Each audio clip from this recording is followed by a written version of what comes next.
자, 이번 주 탑3 이제 두 번째 키워드로 가겠습니다.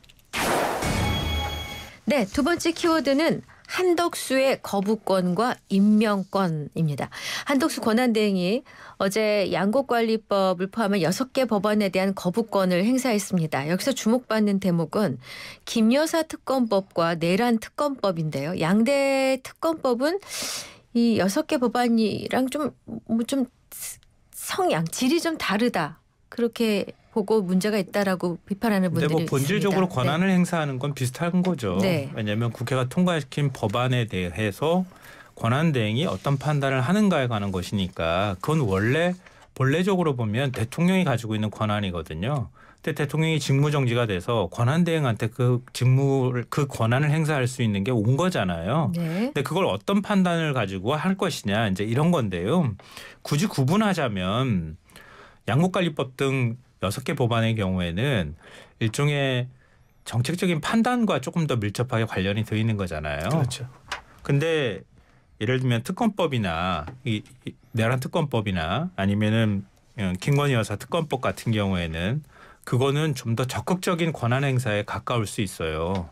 그렇지 않습니까? 왜냐하면 여기에는 고도의 정치적 판단이라는 게 개입되어야 가능한 거거든요. 거부권을 행사할 때. 네. 그러면 이런 고도의 정치적 판단을 하는 데 있어서 권한 대행이 이 정도까지 판단을 한다고 하면 그냥 대통령이 되는 거거든요. 그러니까 해야 될 것이냐 말아야 될 것이냐 이 부분이 걸리는 거란 말이에요. 그런데다가 한덕수 권한 대행이 국회에 나가가지고 답변을 한 게 있잖아요. 그러니까 당시 계엄 국무회의 열 때 그때 국무회의 상황들을 설명한 게 있어요. 근데 계엄을 선포하기 위해서는 국무회의 심의를 거치도록 돼 있거든요. 근데 한덕수 권한대행한테 국무회의 어떻게 열렸냐라고 물어보니까 오히려 계엄을 막기 위해서 국무회의를 열었다. 이렇게 거짓 같은 얘기를 한단 말이에요. 왜냐하면 절차적 흥결을 없애기 위해서는 계엄 당시 선포하기 전에 국무회의를 여는 게 필수적이었고 근데 그렇게 해가지고 정족수가 채워지길 기다리면서 한 20분인가 30분을 기다렸다는 거 아닙니까? 국무위원 11명이 올 때까지. 근데 반대도 제대로 못하고 그리고 국무회의에서 뭐 제대로 된 국무회의도 아니라고는 말하지만 그걸 열고 난 다음에 그다음에 대통령이 계엄을 선포했단 말이에요. 네. 근데 한덕수 국무총리는 거꾸로 그 국무회의는 계엄을 막기 위해서 온 거다. 이런 식의 얘기를 하고 있단 말이에요. 제가 볼 때는 지금 오늘 조사받았다고 비공개 조사받았다 얘기를 하잖아요. 근데 피의자 신분이에요. 내란 공범의 피의자 신분인 사람이 내란 특검을 거부하면 그럼 뭐가 되는 겁니까 이거는? 이거는 권한을 행사하고 안 하고의 문제가 아니고요. 피의자가 나 수사 못하게 막겠습니다라는 얘기나 다름이 없다. 그리고 김건희 여사 특검법의 경우에도 윤석열 대통령이 계엄 선포까지 한 가장 근본적인 원인 중에 하나가 바로 김건희 여사 수사 문제다. 이렇게 얘기를 하고 있는데 그거를 권한 대행이 이건 내가 가지고 있는 권한이 아니니까 네. 아니면은 내가 가지고 있는 권한 내에서 이거 거부권 행사할 겁니다. 이렇게 얘기하는 거는 지금 상황하고도 맞지 않다. 그러니까 양곡관리법 등 6개 법안에 대해서는 거부권 행사한 거. 자, 그렇다 칩시다. 그리고 난 다음에 나머지 2개 법안까지 만약에 거부권을 행사한다고 하는 건 이거는 논리상으로 법리적으로도 맞지 않다. 지금 당장이라도 공포해야 된다 이렇게 생각합니다. 지금 한덕수 권한대행에게 내란 공범이라는 이제 단어를 쓰셨는데 이거는 혐의로. 그러니까 피의자 신분이에요. 그렇죠. 예. 내란의 피의자로 예? 피의자. 조사를 받았습니다. 네네. 자, 근데 원래 고소하면요 다 피의자 돼요. 뭘 고소해도 일단 입건이 됩니다. 네. 그러니까 네. 그 자체가 한덕수 총리의 어떤 범죄 혐의를 지금 섣불리 단언하기는 힘든 단계다라는 말씀을 드리고요.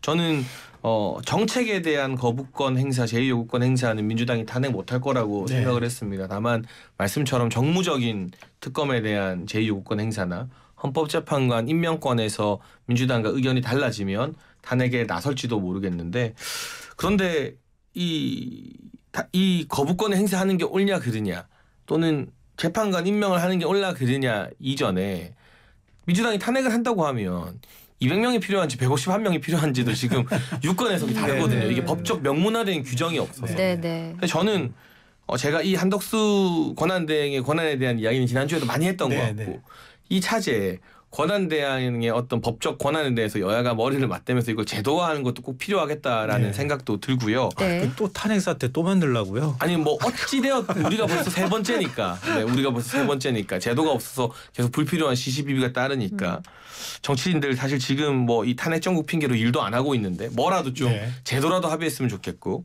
다만 이 정치적 특검에 대해서는 국민 여러분의 판단이 너무 네. 다를 텐데 네. 적어도 이 행정 정책에 대한 거부권은 한덕수 권한대행이 거부할 수밖에 없었다. 네. 그 국무회의에서 거부할 수밖에 없었던 모두 발언을 한 번이라도 읽어보신다면 이걸 왜 거부하냐 하시는 분들도 저는 분명히 마음이 바뀔 거라고 봐서요.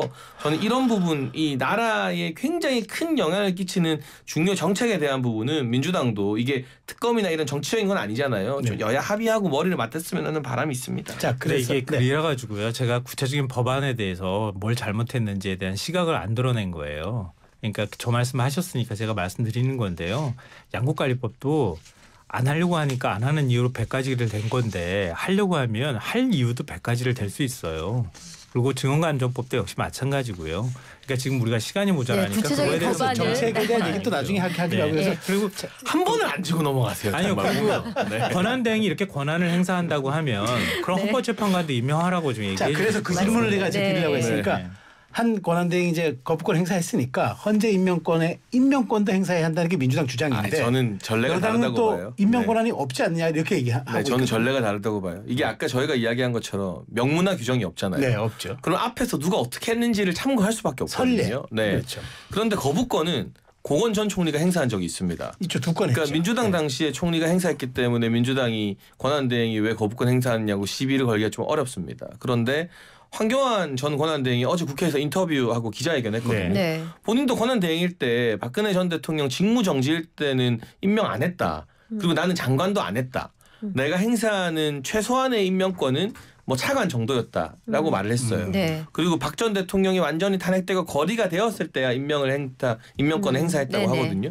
저는 그 전례를 따르는 게 맞다고 보고 있고 네. 일각에서는 국민의힘이 이제 시급하니까 네. 국방부 장관, 행안부 장관 임명하자고 했는데 저는 그것도 반대입니다. 지금 황교안 전 권한대행의 전례를 보면 장관에 준하는 인사의 임명권을 대통령이 단순 직무정지 상태일 때 권한대행이 행사하면 나중에 어떤 사태가 벌어질지 모르는데 또 다른 시비를 낳을 수 있다고 봐요. 예를 들면 지금 많은 언론에서 탄핵 인용을 전제로 이야기를 하지만 우리가 그 재판은 모르는 거잖아요. 네. 그럼 탄핵이 기각돼서 돌아온 대통령이 권한대행이 임명한 장관급 인사에 대해서 동의하지 않는다면 그럼 또 어떻게 해야 되는 거죠? 그런 문제가 있기 때문에 저는 전례를 따라야 된다고 말씀드리고 싶습니다. 네, 저도 얘기해도 네네. 많이 하세요. 많이 하세요. 네.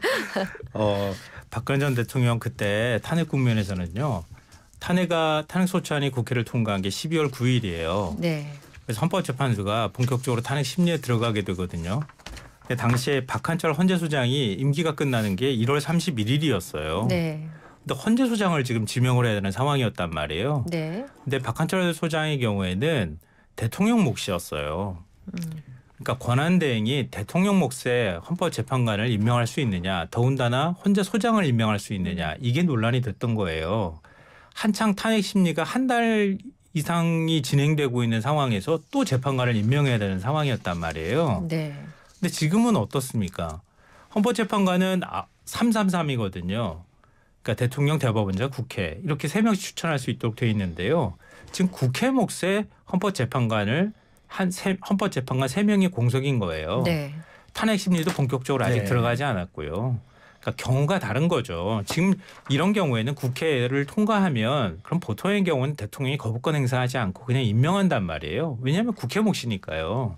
근데 경우가 다른 걸 갖다 놓고 똑같습니다 이렇게 해가지고 비교하면서 얘기하는 논리는 전 별로 설득력이 없을 거라고 생각해요. 자, 하나만 짧게. 10초만. 예, 그러니까 예, 저도 말씀하시죠. 예. 대법원장 추천목도 그때 야당이 반대했었습니다. 2017년도에 대통령 임명목 헌재 재판관뿐만이 아니라 네. 대법원장 추천목도 황교안 권한대행이 임명하면 안 된다라고 했다는 전례 정도만 그냥 짧게 예, 소개하겠습니다. 10초가 넘었습니다. 알겠습니다. 네. 죄송합니다. 그 얘기 이제 잠깐 물어볼까요? 네. 그 장최건은 김여사 특검, 그다음에 내란 특검, 어쨌든 권한대행이 거부권 행사할 수 있다. 뭐 저는 거부권은 고건 전 총리의 전례가 있고 네. 그건 한덕수 권한대행의 판단 영역이라고 네. 보고 장관 이상의 임명권은 전례가 없다가 딱 알겠습니다. 전례인 네. 것 같아요. 아니, 빨리 가. 이것도 세 번째가 따박따박 제가 이제 반박한다고 넘어가요, 뭐라 그냥. 하실 것 같아서 많이 하셨어요. 왜냐하면 넘어가야죠. 이거는 굉장히 중요한 얘기라서 이 말씀드리는데요. 이게 대법원장 몫이라고 하는 게 이정미 헌법재판소장 권한대행 얘기를 하는 거예요. 그 헤어롤 말고 나오셨던 분이에요. 그분이 박근혜 대통령 파면한다고 말했던 분이거든요. 그분의 임기는 3월 13일 날 끝났어요. 박근혜 전 대통령 파면은요 3월 10일 날 있었습니다. 그러니까 파면되고 난 다음에 이선의 재판관이 대법원장 추천 몫으로 임명이 됐어요. 알겠습니다. 네. 자, 마지막입니다. 이번 주 탑3 세 번째 키워드입니다. 네. 안산보살 노상원 햄버거집 개업 모의입니다. 네. 자, 그 비상계엄 사태의 그 막후로 지금 뭐 평가도 받기도 하지만 뭐 그런 의혹을 받고 있는 노상원 전 정보사령관이 내란 실행 혐의로 엊그제 구속이 됐습니다. 현역도 아닌 민간인이 현직 정보사령관과 그 현역 군인들과 이제 햄버거집에서 만나 내란 모의했다. 이번 주 내내 좀 회자가 됐는데요. 오전에 이제 이 햄버거집 모의에 참석한 정모대령이 혐의를 인정하고 사과했다는 속보가 나왔습니다. 장치하고 그 말씀 좀 들어볼까요? 뭐 저는 이 진상에 대해서 잘 모릅니다만 상식적으로 햄버거집에서 내란을 모의했다는 게 저로서는 납득이 잘 되지는 않아요. 그런데 뭐 조사 과정에서 각각 또 책임을 이제 면해야 하고 또 김용현 전 장관도 본인의 책임이 이제 부하 이 명령을 따른 부하 장수들에게는 책임을 묻지 말아 달라라고 말씀을 하신 바 있는데요. 뭐 제가 이 실체가 파악이 안 되고 지금 드러난 것은 그 모 패스트푸드점 햄버거 프랜차이즈 푸드점 CCTV에 이분들이 모여 앉아서 햄버거 먹은 거는 CCTV가 확보됐다 해요. 근데 무슨 대화를 했는지는 그냥 언론 보도나 전원으로 이제 진술로 나오고 있어가지고 선뜻 납득은 잘 안 되는데 아무튼 그 공개된 옆자리에서 이야기 다 들을 수 있는 그 햄버거 집에서 내란을 모의했다고 하니까 뭐 진상을 규명해봐야겠죠. 근데 이거 뭐야 이상하다 생각하는 국민들도 저는 꽤 있을 거라고 봐요. 근데 그리고 앞서 제목에 안산보살이라고 하신 건 왜 그랬는지는 설명은 또 해드려야 돼요. 설명은 해드려야 될 것 같아요. 사실은 저는 이게 어느 정도 관련성이 있는지는 제가 잘 모르겠어요. 판단을 좀 일단 밀어놓고 오늘 중앙일보 보도를 기준으로 설명을 드리면요. 그 햄버거 패스트푸드점이 있는 곳에서 한 1.4km 떨어진 곳이라고 하는데요. 걸어서 한 20분 정도 걸린답니다. 노상원 전 사령관이 운영하는 점집이 있다 그래요. 주택 반지하에 있다고 하고요. 같이 그 점집을 운영하는 사람이 맞다 이렇게 인정을 했다고 합니다. 그러니까 불명예 전역을 했잖아요. 그러니까 성추행 문제와 관련해서 그리고 난 다음에 점집을 운영한 거 아니냐 무슨 보살 이렇게 불려서 그 동네에서 꽤 유명한 데라고 합니다. 그래서 그 보도된 것 때문에 안산보살 이런 표현을 사용하셨는데요. 이게 뭐 이번 계엄하고 직접 관련성이 있다라고 제가 말씀드리기는 어려울 것 같고요. 뭐 그냥 그렇게 수식이 들어갔으니까 말씀드리는 거고. 그러니까 지금 아까 굉장히 중요한 거 말씀해 주셨는데요. 그 계엄 이틀 전에 그 안산 말씀하셨던 그 햄버거 집에 4명이 모인 거잖아요. 대령 2명이 모였던 거거든요. 전현직 정보사령관 2명하고 그중에 한 명인 대령이 오늘 변호인을 통해서 입장을 밝혔습니다. 사실입니다라고 인정을 했고요. 그때 선관위 그 체포하라고 지시하고 병력 투입하는 그 계획을 모의했습니다. 그 자리에서 그리고 선관위 인원 명단 확보와 함께 케이블 타이 우리 이제 체포할 때 손 묶는 거예요. 그거하고 마스크 2건 등 통제 방안 등을 논의한 사실이 있습니다라고 인정하고 국민들께 사과하는 입장문을 발표했습니다. 그러면 이게 롯데리아가 황당합니다. 뭐 이렇게 얘기하기는 어려울 것 같고요.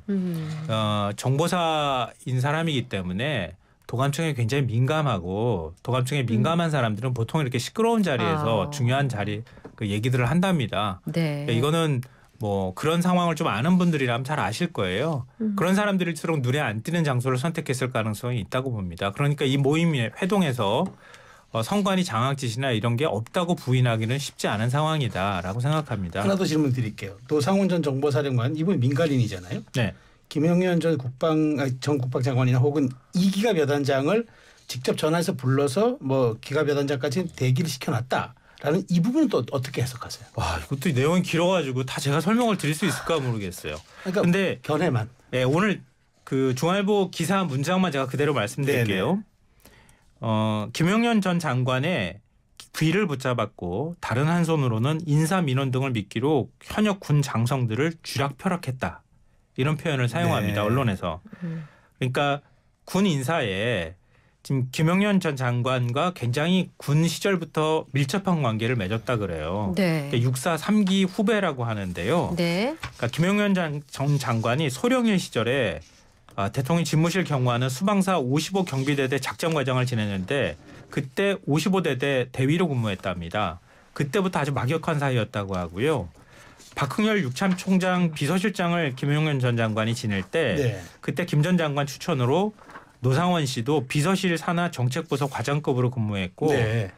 박 총장이 박근혜 경호실장이 됐을 때에도 노상원 씨가 경호실 군사관리관으로 있었다고 하고요. 그때 대통령 경호업무와 밀접한 수도방위 사령관이 김용현 전 장관이었다고 합니다. 네. 네. 김 전 장관이 노 씨에 대해서 정보 보고서 잘 쓰는 친구다 뭐 이런 식으로 아주 높게 평가했다고 하는데요. 그래서 이번에 노상원 전 사령관이 군을 대령을 불러다 놓고 직접 지시도 하고 그랬대잖아요. 네. 아마 그 뒤에는 김용현 전 장관이 있다. 그런 인맥들이 작동한 것이다. 이렇게 언론들은 분석하고 있습니다. 네, 이제 후속으로 나오는 심층 보도들은 또 저희 YTN을 통해서 확인하실 수 있겠고요. 끝으로 한동훈 대표 사퇴 후에 비대위원장 선출을 놓고 대립하는 여당 상황을 좀 보겠습니다. 지금 이제 여당 중진들이 거론되는 상황이라고 계속 알려지고 있는데 뭐 어떻게 하겠다는 겁니까? 선수별로 회의를 거쳐서 의견을 낸다는데. 그런데 그 선수별로도 딱 누구 추천한다 이런 의견은 안 모아지는 것 같아요. 네네. 다만 투톱 체제로 가자. 네. 그리고 경험 많은 사람이 필요하다 정도가 초재선 3선 그룹의 공통 의견으로 지금 보도가 나오고 네. 있거든요. 네. 그리고 지금 이 위기 국면에서는 어쨌든 정치 경험이 좀 많고 당을 안정적으로 이끌 수 있는 인물이 저는 원내에 막론하고 필요하다고 봅니다. 이 국민의힘이라는 보수 정당이 그동안 정치 경험이나 국회 경험이 별로 없는 분들이 네, 지속적으로 당을 이끌다가 뭐 좋은 점도 있었겠지만 그로 인한 분란과 분열 때문에 또 고생을 많이 하고 있지 않습니까? 네. 그래서 두루두루 혼란을 수습하고 다양한 사람들과 스킨십이 되는 소통이 되는 인사들이 거론되고 있는 것으로 아는데요. 뭐 원외에 떠오르는 중진이라고 하면 지금 현재는 신분이 자유로운 분이 원희룡 전 장관 정도겠고 원내에서는 아무래도 권영세 의원이나 나경원 의원 정도가 떠오르는데 저는 뭐 언론에서 예상하는 원내 중진 중에 한 사람으로 갈 가능성이 크지 않겠나 싶어요. 그래서 추가로 그 지금 권영세 의원 말씀하셨는데 그래서 지금 일각에서는 권영세, 권성동 권투 체제 갈 수도 있다고. 권투 체제.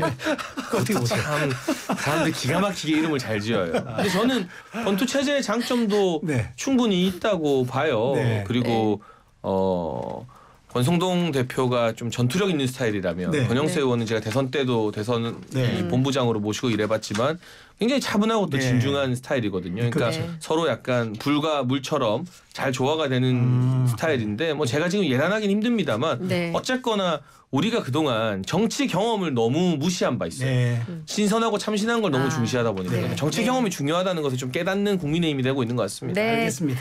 시간이 늘 부족했습니다. 이번 주 탑3 김성환 시사평론가 장혜찬 전 국민의힘 청년 최고위원과 함께했습니다. 고맙습니다. 잘 들었습니다. 감사합니다.